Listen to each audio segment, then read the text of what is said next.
nama saya Mentari Octavia dari Prodi Tadris Bahasa Indonesia Lokal 2A. Di sini saya akan menjelaskan akhlak terhadap diri sendiri. Yang dimaksud dengan akhlak terhadap diri sendiri adalah sikap seseorang terhadap pribadi, baik itu jasmani, sifatnya rohani. Kita harus adil dalam memperlakukan diri kita dan jangan pernah memaksa kita untuk melakukan sesuatu yang tidak baik atau bahkan membahayakan jiwa. Sesuatu yang membahayakan jiwa bisa bersifat fisik atau psikis. Misalnya kita melakukan hal-hal yang bisa membuat tubuh kita menderita seperti terlalu banyak bergadang, sehingga daya tahan tubuh kita berkurang. Untuk itu kita harus bersikap atau berakhlak baik terhadap tubuh kita. Selain itu, sesuatu yang dapat membahayakan diri kita untuk itu bisa bersifat psikis, misalkan iri, dengki, munafik, dan sebagainya. Hal itu semua dapat membahayakan jiwa kita.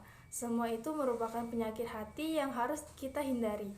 Hati yang berpenyakit seperti itu, seperti iri, dengki, munafik, dan lain sebagainya, akan sulit sekali menerima kebenaran karena hati tidak hanya menjadi tempat kebenaran dan iman, tetapi juga bisa berubah menjadi tempat kejahatan atau kekufuran.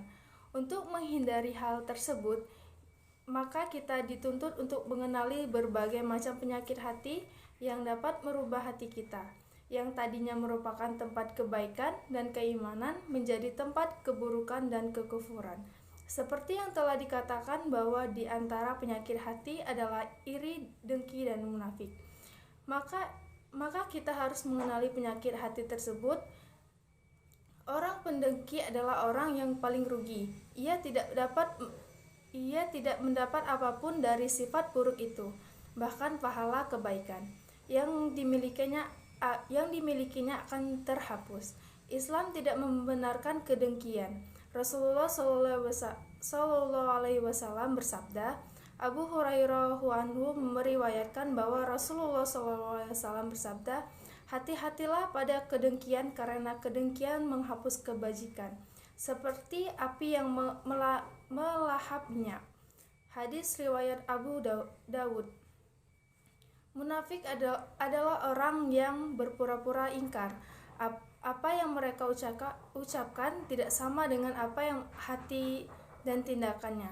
Adapun tanda-tanda orang munafik ada 3 hal dijelaskan dalam hadis, yaitu dari Abu Hurairah Rasulullah SAW bersabda, tanda-tanda orang munafik ada 3. Jika ia berbicara, ia berdusta. Jika ia berjanji, ia mengingkari. Dan jika ia diberi amanat, ia berkhianat. Hadis riwayat Bukhari, Muslim, Tirmizi, dan An-Nisai. Macam-macam akhlak terhadap diri sendiri. Berakhlak terhadap jasmani, menjaga kebersihan dirinya. Islam menjadikan kebersihan sebagai dari iman. Ia menekankan kebersihan secara menyeluruh, meliputi pakaian dan juga tubuh badan. Menjaga makan minumnya. Bersederhanalah dalam makan minum. Berlebihan atau melampaui di tengah dalam Islam. Sebaiknya sepertiga dari perut diikhlaskan untuk makan, 1/3 untuk minuman, dan 1/3 untuk bernafas. Tidak mengabaikan latihan jasmaninya. Riyada atau latihan jasmani amat penting dalam menjaga kesehatan. Walau bagaimanapun ia dilakukan menuntut etika terhadap orang Islam tanpa mengabaikan hak-hak Allah, diri, keluarga, masyarakat, dan sebagainya. Berakhlak terhadap akalnya, memenuhi akal dengan ilmu. Akhlak muslim adalah menjaga agar ia tidak rusak dengan mengambil sesuatu yang memabukkan dan menghayalkan. Penguasa ilmu. Sepatutnya umat Islam yang selayaknya menjadi pemandu ilmu supaya manusia dapat bertemu dengan kebenaran, kekufuran, dan kealfaan umat terhadap pengabaian penguasaan ilmu ini. Perkara ulama yang patut diketahui ialah pengetahuan terhadap kitab Allah, berakhlak terhadap jiwa. Manusia pada umumnya tahu sadar bahwa jasad perlu disucikan selalu. Begitu juga dengan jiwa. Pembersihan jiwa dengan pembersihan jasad adalah beberapa cara membersihkan jiwa dari kotorannya, antaranya bertaubat, bermukarabah,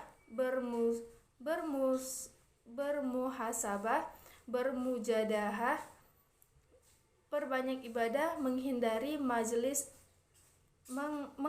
majelis iman. Cara memelihara akhlak terhadap diri sendiri. Cara memelihara akhlak terhadap diri sendiri antara lain yang pertama yaitu sabar. Sabar yaitu perilaku terhadap dirinya sendiri sebagai hasil dari pengendalian nafsu dan penerimaan terhadap apa yang menimpanya.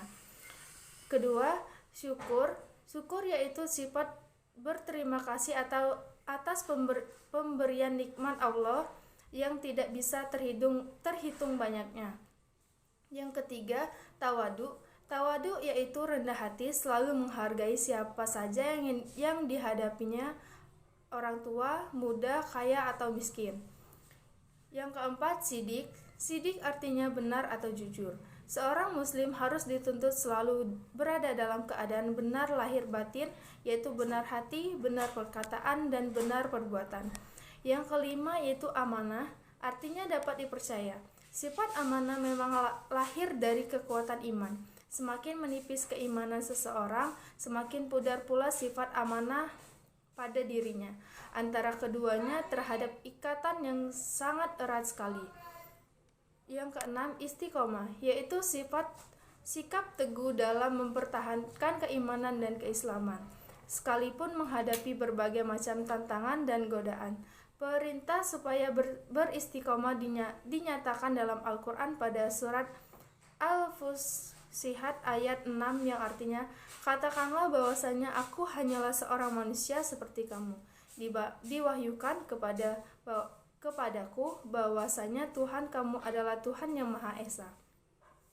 Yang ketujuh ada ifah, yaitu menjauhkan diri dari hal-hal yang tidak baik dan memelihara kehormatan diri dari segala hal yang akan direndahkan, merusak dan menjatuhkan. Yang kedelapan, pemaaf, yaitu sikap suka memberi maaf terhadap kesalahan orang lain tanpa adanya sedikit rasa benci dan keinginan untuk membalasnya. Adapun manfaat akhlak terhadap diri sendiri, yang pertama, berakhlak terhadap jasmani, jauh dari penyakit karena sering menjaga kebersihan tubuh, menjadi sehat dan selalu bugar, menjadi badan kuat dan tidak mudah lemah. Berakhlak terhadap akalnya, memperoleh ilmu, dapat mengamalkan ilmu yang tidak diperoleh orang lain, membantu orang lain, mendapat pahala dari Allah Subhanahu wa Ta'ala. Yang ketiga, berakhlak terhadap jiwa, selalu dalam lindungan Allah Subhanahu wa Ta'ala, jauh dari perbuatan yang buruk, selalu ingat kepada Allah. Itu saja yang dapat saya sampaikan. Saya akhiri. Wassalamualaikum warahmatullahi wabarakatuh.